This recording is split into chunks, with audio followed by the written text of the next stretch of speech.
What's cracking? Big dose. Welcome, Bike, to the channel. Welcome, Bike, to another breaking news segment. NFL free agency off to a roaring start. You know, these years go by and free agency gets more and more enjoyable. Like, it just gets fucking crazy. I don't even know if more crazy things actually happen, but each year, with the amplification of social media, free agency just gets, it feels like every move is the biggest signing of all time. Like, someone tweeted today, like, people need to stop acting like Kenny Golladay is Randy Moss. And I was like, damn, like, that shit hit. I was like, he's not wrong. Like, every fucking player that's been good at fantasy in one point or another feels like we go crazy about. JUJU-SMITH SCHUSTER was one of the better free agent wide receivers available. He ain't going anywhere. He ain't fucking leaving. He's biking Pittsburgh. Signs a 1-year, $8 million deal. This messes up a whole bunch of shit because we've got a lot of Diontae Johnson. We've got a lot of Chase Claypool all over the dynasty airwaves. What's that mean for those guys? What's it mean for Juju, right? He's still young. Him and Diontae Johnson are the same exact age. Chase Claypool's about a year and a half younger than them. Big Ben also bikes. So they're running back the same offense basically this year. 2021, they're going to do the same fucking thing they did last year, just without James Conner. So the exact same thing they did last year. Juju, my take on Juju overall, I'll just preface by saying, like, I just don't think Juju's that great of a wide receiver. I think, you know, I've learned my lesson on that. Right place, right time when it came to Antonio Brown being on the team and Juju wildly benefiting from that. I just tweeted this out, so make sure you're following me if you're not already on the Twitter, at Nick_BDGE. JUJU-SMITH SCHUSTER, over his last 29 regular season games, he has one single 100-yard receiving game. Okay, Diontae Johnson came into the league as a rookie 2 years ago, so he's played 2 years, and basically since stepping on the field, he has outproduced JUJU-SMITH SCHUSTER statistically in basically every category. Okay, you know, yards per route run, target market share, air yard share, like all the things that matter, all the things in terms of volume, all the things in terms of like efficiency. It's Diontae Johnson over JUJU-SMITH SCHUSTER. You know, and now you have to ask yourself, like, is Juju even in the same category as these other two when we're talking about startup drafts, when we're talking about redraft for this year? Because they're all young, so it's not like you're avoiding any of those guys. They're all under 25, so you're not avoiding any of them in dynasty leagues. I think it was, you know, just from a real life perspective, maybe it was a smart move by Juju to come back for 1 year, have a strong outing, and then reset the free agent pool next year. Because this is a strong wide receiver class in free agency with Kenny Golladay yet to drop. You know, Juju, Corey Davis signed, Curtis Samuel, you know, I'm fucking forgetting a bunch of the big name wide receivers. But case being, there's a lot to compete for. The salary cap came down this year with the whole COVID shit. This is a very strong rookie class as well. So it didn't give Juju much leverage. Give him a 1 year, $8 million deal. He gets to play that out. And then next year he gets to reset his shit. So from a real life perspective, I mean, you can't, if you're a Pittsburgh Steelers fan, like, there's nothing to dislike about this. It doesn't, you know, he's a good football player. He's not a great football player, but you want good football players. Okay, Chase Claypool, he's a beast. Okay, we saw that rookie year. He's not going anywhere. Best comparable player to Brandon Marshall on Player Profiler. Now, the narrative all offseason is going to be, what do we do with Diontae Johnson versus Chase Claypool? And the only statistic you're going to hear fucking all offseason is Diontae Johnson's yard per target was shitty. Like, we're going to knock the guy for having 145 targets. He took a monster step up this year. Like, I'm going right back to the fucking well on Diontae Johnson. I'm all in on this dude. 24 and a half years old, okay? He's not old. I know he came in as an older prospect, but he's not.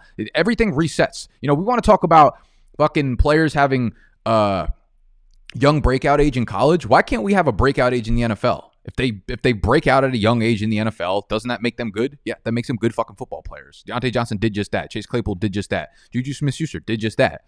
Problem is, when Juju's a third-year, fourth-year player and now getting outproduced by a bunch of first- and second-year players, something's got to give there. So Juju's a slot guy. Again, I just don't see any type of ceiling with him, whereas Diontae Johnson, he didn't become the deep threat. Like, Chase Claypool became the deep threat. He had 31 deep targets last year, which was top 10 in the NFL.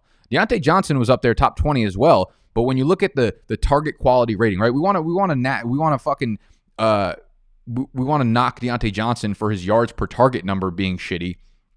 That's also like, if you're going to do that, you that's like saying someone's yards per carry were shitty, therefore he's a bad running back. That does not take into context the offensive line, does not take into context how many defenders were in the box. Like yards per target, a lot of that has to do with the quarterback being accurate. And if you go to playerprofiler.com, which I'm not going to fucking pull up for you guys right now because y'all are not too lazy to type in playerprofiler.com. You look at Diontae Johnson's page.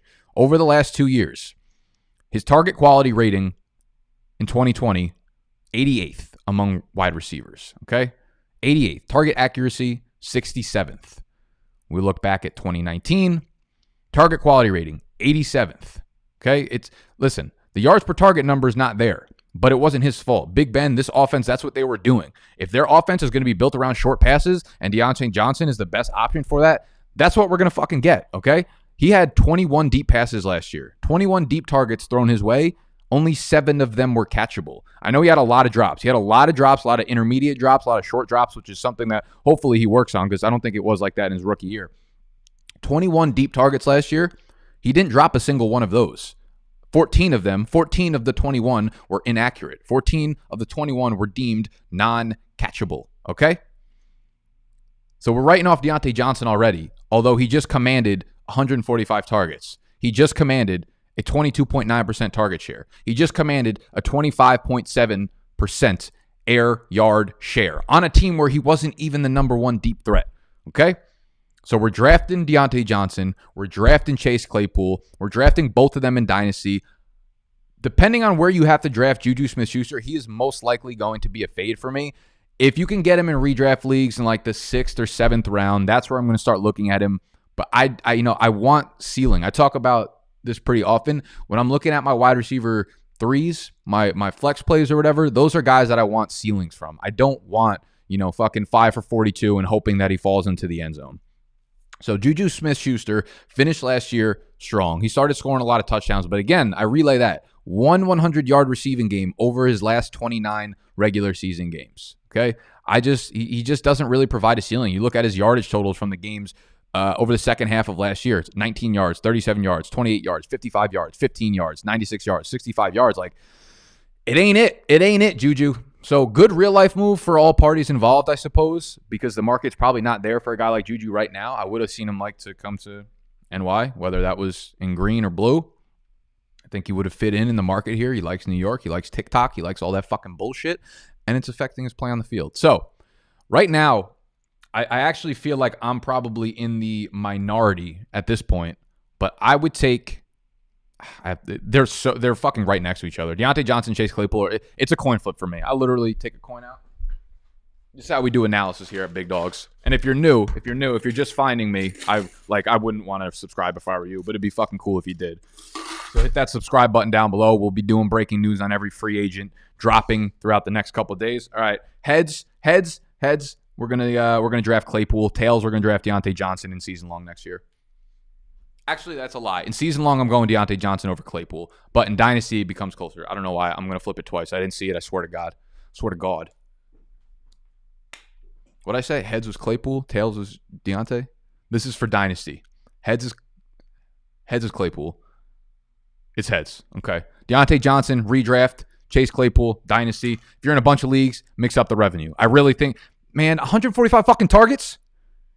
That shit doesn't grow on trees. When you're competing with Chase Claypool, when you're competing with JUJU-SMITH SCHUSTER, when you're competing with Eric Ebron, like 145 targets is not easy. It's easy to see that when you're Allen Robinson and nobody else on the team can catch the ball. It's easy to see that when you're Stephon Diggs and you don't have other players that you're fucking competing with at a high level. But Diontae Johnson comes in, fucking commands 145 targets while competing with other all-rookie, all-pro wide receivers, man.